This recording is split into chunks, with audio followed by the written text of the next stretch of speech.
ओम नमो भगवते वासुदेवाय। अब हम श्री कृष्ण जी का मथुरा में प्रवेश किस प्रकार हुआ, कैसे उनका स्वागत हुआ, इस 41वें अध्याय के अंदर इसी पाठ का पाठ करने जा रहे हैं, जिसे आप तक ओम नमो नारायण चैनल द्वारा प्रस्तुत किया जा रहा है। आइए सुनते हैं। सुखदेव मुनि जी कहते हैं, परीक्षित, अक्रूर जी इस प्रकार प्रार्थना कर रहे थे। उन्हें भगवान श्री कृष्ण ने जल में अपने दिव्य रूप के दर्शन कराए और फिर उसे छिपा भी लिया, ठीक वैसे ही जैसे कोई नट अभिनय में कोई रूप दिखाकर फिर उसे पर्दे की ओट में छिपा देता है। अब अक्रूर जी ने देखा कि भगवान का वह दिव्य रूप अंतर ध्यान हो गया है।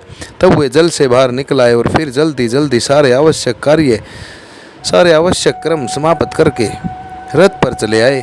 उस समय वे बहुत ही विस्मित हो रहे थे, बहुत ही आश्चर्यचकित हो रहे थे। भगवान श्री कृष्ण ने उनसे पूछा, चाचा जी, आपने पृथ्वी, आकाश या जल में कोई अद्भुत वस्तु देखी है क्या? क्योंकि आपकी आकृति, क्योंकि आपकी मुख मुद्रा देखने से ऐसा ही जान पड़ता है। ऐसा पूछने पर अक्रूर जी ने कहा, प्रभु, पृथ्वी, आकाश या जल में और सारे जगत में जितने भी अद्भुत पदार्थ हैं वे सब आप में ही हैं, क्योंकि आप विश्व रूप हैं। जब मैं आपको ही देख रहा हूँ तब ऐसी कौन सी अद्भुत वस्तु रह जाती है जो मैंने न देखी हो। भगवान, जितनी भी अद्भुत वस्तुएं हैं वे पृथ्वी में हो या जल में या आकाश में, सब की सब जिनमें हैं उन्हीं आपको मैं देख रहा हूँ। फिर भला मैंने यह अद्भुत वस्तु कौन सी देखी है? गांधिनी नंदन अक्रूर जी ने यह कहकर रथ को हाँक दिया और भगवान श्री कृष्ण और बलराम जी को लेकर दिन ढलते ढलते वे मथुरापुरी जहाँ पहुँचे। परीक्षित, रास्ते में स्थान स्थान पर गांव के लोग मिलने के लिए आते और भगवान श्री कृष्ण और बलराम जी को देखकर आनंद मग्न हो जाते। वे एकटक उनकी ओर देखने लगते, अपनी दृष्टि हटा न पाते। नंद बाबा आदि ब्रजवासी तो पहले से ही वहां पहुंच गए थे और मथुरापुरी के बाहरी उपवन में रुककर उनकी प्रतीक्षा कर रहे थे। उनके पास पहुंचकर जगदीश्वर भगवान श्री कृष्ण ने विनीत भाव से खड़े अक्रूर जी का हाथ अपने हाथ में लेकर मुस्कुराते हुए कहा, चाचा जी, आप रथ लेकर पहले मथुरापुरी में प्रवेश कीजिए और अपने घर जाइए। हम लोग पहले यहाँ उतरकर फिर नगर देखने के लिए आएंगे। अक्रूर जी ने कहा, प्रभु, आप दोनों के बिना मैं मथुरा में नहीं जा सकता। स्वामी, आपका भक्त हूँ, भक्त वत्सल प्रभु, आप मुझे मत छोड़िए। भगवान, आइए चलें। मेरे परम हितैषी और सच्चे सुहृद भगवान, आप बलराम जी, ग्वाल बालों तथा नंदराय जी आदि आत्मियों के साथ चलकर हमारा घर स्नात कीजिए। हम गृहस्थ हैं, आप अपने चरणों की धूलि से हमारा घर पवित्र कीजिए। आपके चरणों की धोवन अर्थात गंगा जल या चरणा अमृत से अग्नि, देवता, पितर सब के सब तृप्त हो जाते हैं। प्रभु, आपके युगल चरणों को पखार कर महात्मा बलि ने वह यश प्राप्त किया जिसका गान संत पुरुष करते रहते हैं। केवल यश ही नहीं, उन्हें अतुलनीय ऐश्वर्य और वह गति प्राप्त हुई जो अन्य प्रेमी भक्तों को प्राप्त होती है, अर्थात अन्य प्रेमी अन्य सभी को छोड़कर जो केवल और केवल आपकी भक्ति करते हैं। आपके चरणोदक गंगा जी ने तीनों लोक पवित्र कर दिए हैं, अर्थात आपके चरणों के द्वारा गंगा जी ने तीनों लोकों को पवित्र कर दिया है। सचमुच वे मूर्तिमान पवित्रता है, सचमुच वे मूर्तिमान पवित्रता हैं। उन्हीं के स्पर्श से सगर के पुत्रों को सदगति प्राप्त हुई तथा उसी जल को स्वयं भगवान श्री शंकर ने अपने सिर पर धारण भी किया। हे यदुवंश शिरोमणे, आप देवताओं के भी आराध्य हैं। देवता लोग भी आपको पूजते हैं, जगत के स्वामी हैं। आप गुण और लीलाओं का श्रवण तथा कीर्तन बड़ा ही मंगलकारी है। उत्तम पुरुष आपके गुणों का कीर्तन करते रहते हैं। हे नारायण, मैं आपको नमस्कार करता हूँ।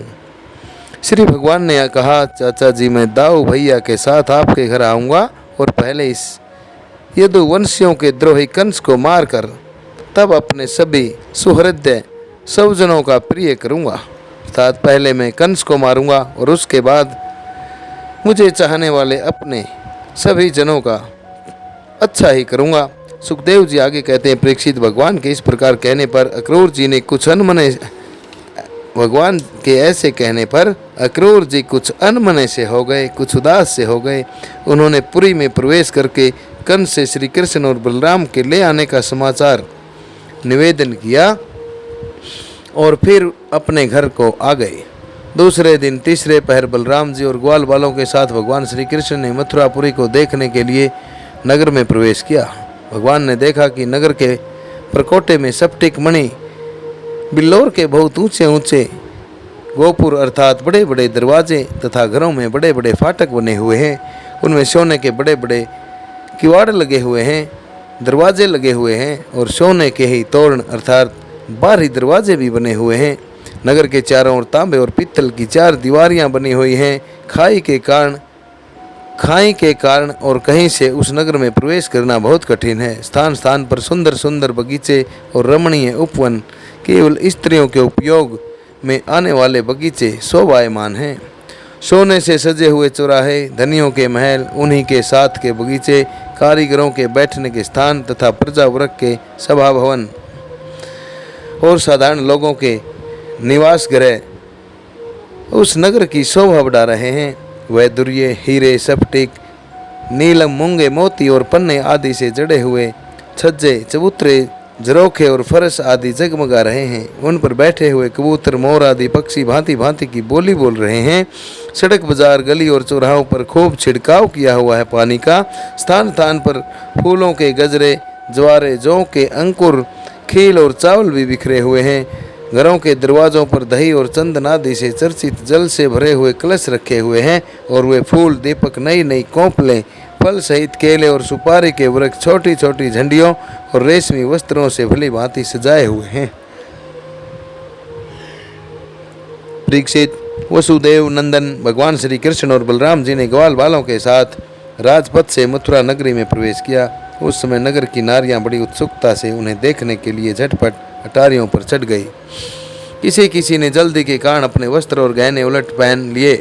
किसी ने बोल से कुंडल, कंगन आदि जोड़े से पहने जाने वाले आभूषणों में से एक ही पहना और चल पड़ी। कोई एक ही कान में पत्थर नामक आभूषण धारण कर पाई थी और किसी ने एक ही पाँव में पाजे पहन रखा था। कोई एक ही आँख में आंज पाई थी और दूसरी में बिना आंजे ही चल पड़ी। कई रमणियाँ तो भोजन कर रही थी, वे हाथ का कौर फेंक कर चल पड़ी। सबका मन उत्साह और आनंद से भर रहा था। कोई कोई उबटन लगवा रही थी, वे बिना स्नान किए ही दौड़ पड़ी। जो सो रही थी वे कोलाहल सुनकर उठ खड़ी हुई और उसी अवस्था में दौड़ चली। जो माताएं बच्चों को दूध पिला रही थी वे उन्हें गोद से हटाकर भगवान श्री कृष्ण को देखने के लिए चल पड़ी। कमल नयन भगवान श्री कृष्ण मतवाले गजराज के समान बड़ी मस्ती से चल रहे थे। उन्होंने लक्ष्मी को भी आनंदित करने वाले अपने श्याम सुंदर विग्रह से नगर नारियों के नेत्रों को बड़ा आनंद किया और अपनी विलासपूर्ण प्रगल्भ हंसी और प्रेम भरी चितवन से उनके मन चुरा लिए। मथुरा की स्त्रियां बहुत दिनों से भगवान श्री कृष्ण की अद्भुत लीलाएं सुनती आ रही थी। उनके चित्त चिरकाल से श्री कृष्ण के लिए चंचल व्याकुल हो रहे थे। आज उन्होंने उन्हें देखा। भगवान श्री कृष्ण ने भी अपनी प्रेम भरी चितवन और मंद मुस्कान की सुधा से सींचकर उनका सम्मान किया। परीक्षित, उन स्त्रियों ने नेत्रों के द्वारा भगवान को अपने हृदय में ले जाकर उनके आनंद में स्वरूप का आलिंगन किया। उनका शरीर पुलकित हो गया और बहुत दिनों की विरह व्याधि शांत हो गई। मथुरा की नारियां अपने अपने महलों की अटारियों पर चढ़कर बलराम और श्री कृष्ण पर फूलों की वर्षा करने लगी।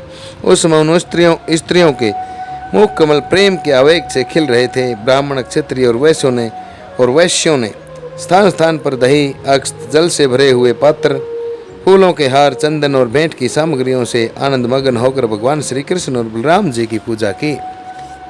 भगवान को देखकर सभी प्रवासी आपस में कहने लगे, धन्य हैं, धन्य हैं। गोपियों ने ऐसी कौन सी महान तपस्या की है जिसके कारण वे मनुष्य मात्र को परम आनंद देने वाले इन दोनों मनोहर किशोरों को देखती रहती हैं। इसी समय भगवान श्री कृष्ण ने देखा कि एक धोबी जो कपड़े रंगने का भी काम करता था उनकी ओर आ रहा है। भगवान श्री कृष्ण ने उससे धुले हुए उत्तम उत्तम कपड़े मांगे। भगवान ने कहा, भाई तुम हमें ऐसे वस्त्र दो जो हमारे शरीर में पूरे पूरे आ जाएं। वास्तव में तो हम लोग उन वस्त्रों के अधिकारी हैं। इसमें संदेह नहीं कि यदि तुम हम लोगों को वस्त्र दोगे तो तुम्हारा परम कल्याण होगा। परीक्षित, भगवान सब कुछ सर्वत्र परिपूर्ण भी हैं, सब कुछ उन्हीं का है। फिर भी उन्होंने इस प्रकार मांगने की लीला की, परंतु वह मूर्ख राजा कंस का सेवक होने के कारण मतवाला हो रहा था। भगवान की वस्तु भगवान को देना तो दूर रहा, उसने क्रोध में भरकर आक्षेप करते हुए, कटाक्ष करते हुए कहा, तुम लोग रहते हो सदा पहाड़ और जंगलों में, क्या वहाँ ऐसे ही वस्त्र पहनते हो? तुम लोग बहुत उदंड हो गए हो, तभी तो ऐसी बढ़ चढ़कर बातें करते रहते हो। अब तुम्हें राजा का धन लूटने की इच्छा हुई है। अरे मूर्खो, जाओ, भाग जाओ। यदि कुछ जीने की इच्छा हो तो फिर इस तरह मत मांगना। राज कर्मचारी तुम्हारे जैसे उच्छृंखलों को कैद कर लेते हैं, मार डालते हैं और जो कुछ उनके पास होता है उसे छीन भी लेते हैं। जब वह धोबी इस प्रकार बहुत कुछ बहक बहक कर बातें करने लगा तब भगवान श्री कृष्ण ने तनिक से कुपित होकर उसे एक तमाचा जमाया और उसका सिर धड़ाम से धड़ से नीचे जा गिरा। यह देखकर उस धोबी के अधीन काम करने वाले सब के सब कपड़ों के गट्ठर वहीं छोड़कर इधर उधर भाग गए। भगवान ने उन वस्त्रों को ले लिया। भगवान श्री कृष्ण और बलराम जी ने मनमाने वस्त्रों को पहन लिया और बचे हुए वस्त्रों में से बहुत से अपने साथी ग्वाल बालों को दे दिए। बहुत से कपड़े तो वहीं जमीन पर ही छोड़कर चले गए। भगवान श्री कृष्ण और बलराम जब कुछ आगे बढ़े तब उन्हें एक दर्जी भी मिला। भगवान का अनुपम सौंदर्य देखकर उसे बहुत प्रसन्नता हुई। उसने उन रंग बिरंगे सुंदर वस्त्रों को उनके शरीर पर ऐसे ढंग से सजा दिया कि वे सब ठीक ठीक उनके शरीर पर जच गए, फब गए। अनेक प्रकार के वस्त्रों से विभूषित होकर दोनों भाई और भी अधिक शोभायमान सुंदर लगने लगे। ऐसे जान पड़ते मानो उत्सव के समय श्वेत और श्याम हाथी के बच्चों की तरह भली भांति सजा दिए गए हों। भगवान श्री कृष्ण उस दर्जी पर बहुत प्रसन्न हुए। उन्होंने उसे इस लोक में भरपूर धन संपत्ति, बल ऐश्वर्य, अपनी समृद्धि और दूर तक देखने सुनने आदि की इंद्रिय संबंधी शक्तियां दे दी और मृत्यु के बाद के लिए अपना सारूप्य मोक्ष भी दे दिया। इसके बाद भगवान श्री कृष्ण सुदामा माली के घर पे गए। दोनों भाइयों को देखते ही सुदामा उठ खड़ा हुआ और पृथ्वी पर सिर रखकर उन्हें प्रणाम करने लगा। फिर उनको आसन पर बैठाकर उनके पाँव को पुखारा, हाथों को धुलाया और उसके बाद ग्वाल बालों के साथ सबकी फूलों के हार, पान, चंदन आदि सामग्रियों से विधि पूर्वक पूजा भी की। इसके पश्चात उसने प्रार्थना की, प्रभु आप दोनों के शुभ आगमन से हमारा जन्म सफल हो गया, हमारा कुल पवित्र हो गया। आज हम पितृ, ऋषि और देवताओं के ऋण से भी मुक्त हो गए। वे हम पर परम संतुष्ट हैं। आप दोनों संपूर्ण जगत के परम कारण हैं। आप संसार के अभ्युदय, उन्नति और निःश्रेयस मोक्ष के लिए इस पृथ्वी पर अपने ज्ञान, बल आदि अंशों के साथ पैदा हुए हैं। यद्यपि आप प्रेम करने वालों से ही प्रेम करते हैं, भजन करने वालों को ही भजते हैं, फिर भी आपकी दृष्टि में विषमता नहीं है, क्योंकि आप सारे जगत के परम सुहृदय और आत्मा हैं। आप समस्त प्राणियों और पदार्थों में समरूप से स्थित हैं। मैं आपका दास हूँ। आप दोनों मुझे आज्ञा दीजिए कि मैं आप दोनों की क्या सेवा करूँ। भगवान जीव पर आपका यह बहुत बड़ा अनुग्रह है। जीव पर आपकी यह बहुत बड़ी कृपा है, पूर्ण कृपा प्रसाद है कि आप उसे आज्ञा देकर किसी कार्य में नियुक्त करते हैं। हे राजेंद्र, सुदामा माली ने इस प्रकार प्रार्थना करने के बाद भगवान का अभिप्राय जानकर बड़े प्रेम और आनंद से भरकर अत्यंत सुंदर सुंदर तथा सुगंधित फूलों से गुथे हुए हार उन्हें पहनाए। जब ग्वाल बाल और बलराम जी के साथ भगवान श्री कृष्ण उन सुंदर सुंदर मालाओं से सुसज्जित हो गए, तब उन वरदायक प्रभु ने प्रसन्न होकर विनीत और शरणागत सुदामा को श्रेष्ठ वर दे दिया। सुदामा माली ने उनसे यही वर मांगा कि प्रभु आप ही समस्त प्राणियों की आत्मा हैं। सर्वस्वरूप आपके चरणों में मेरी अविचल भक्ति हो, कभी विचलित न हो, ऐसी भक्ति हो आपके चरणों में। आपके भक्तों से मेरा सौहार्द, मैत्री का संबंध, प्रेम का संबंध हो और समस्त प्राणियों के प्रति अहेतुक दया का भाव भी बना रहे। भगवान श्री कृष्ण ने सुदामा को उसके मांगे हुए वर तो दे दिए ही, ऐसी लक्ष्मी भी दी जो वंश परंपरा के साथ साथ बढ़ती जाए और साथ ही बल, आयु, कृति आदि कांति का भी वरदान किया। इसके बाद भगवान श्री कृष्ण बलराम जी के साथ वहाँ से विदा हुए। इति श्रीमद्भागवते महापुराणे परमहंस्यां संहितायां दशम स्कंदे पूर्वर्धे पूर्व प्रवेशो नाम 144 अध्याय संपूर्णम। आप सभी द्वारा 10वें स्कंद का यह 41वां अध्याय सर्वित किया गया, जिसे आप तक ओम नमो नारायण चैनल द्वारा संस्कृत से हिंदी में रूपांतरित करके प्रस्तुत किया गया। चैनल का मुख्य उद्देश्य हमारी विलुप्त संस्कृति, हमारी विलुप्त धार्मिक कहानियाँ, श्रीमद् भागवत महापुराण के पुण्यमयी कहानियाँ आप तक प्रस्तुत करना है। नरेंद्र कौशिक की ये परम विनीत प्रार्थना रहती है कि कृपया चैनल को अवश्य सब्सक्राइब करें। इन सुंदर सुंदर कहानियों को, भगवान की लीलाओं को खुद भी सुने तथा अपने बाल गोपालों को भी श्रवित करवाएं। इन्हीं शब्दों के साथ आप सभी को ओम नमो भगवते वासुदेवाय, ओम नमो भगवते वासुदेवाय, ओम नमो भगवते वासुदेवाय।